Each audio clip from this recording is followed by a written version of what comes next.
So here we have it, brand new Razer Blade 15. It's been updated with the 9th gen CPUs and most importantly with the brand new 240Hz display.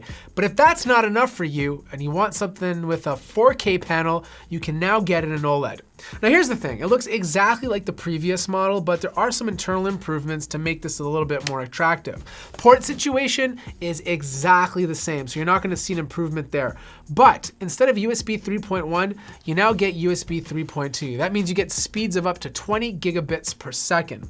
The second big change is internally.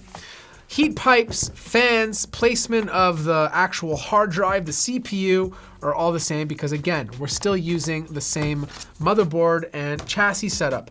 But you now get a Wi-Fi card that was faster than the previous one. This Wi-Fi card supports Wi-Fi 6, so speeds up to 2.4 gigabits per second. Now that may not be a big deal to you now, but if you ever get a router that can support that speed and an internet connection to go with it, then this will be able to take advantage of it. You have a very fast SSD. This one's 512 gigabytes, good read and write speeds. And of course you have dual channel memory. My model happens to have 16 gigabytes. Battery life is still the same, 80 watt hour battery. I'm getting about 5 to 6 hours of use before needing to charge. And this is obviously doing things like simple productivity tasks. Now the biggest deal is obviously the display. That's why you're buying this laptop over the previous generation. But the question I always ask is 240 Hertz worth it? And it really depends on your situation. If you're somebody coming from 60 Hertz, you're gonna see the huge difference between 60 and 240. But if you're coming from 144 Hertz to 240,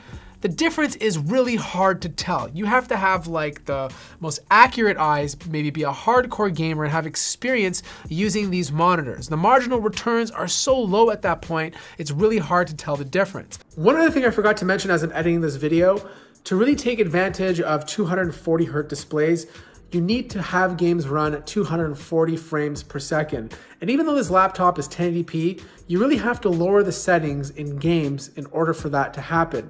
Now the display itself is really good. In fact, color reproduction, resolution, 1080p, IPS, all the same as the previous 144 Hz display. The next thing is the performance. I didn't see a speed increase when it came to gaming. In fact, all the games I played got the very similar frames per second to the previous generation 8750H.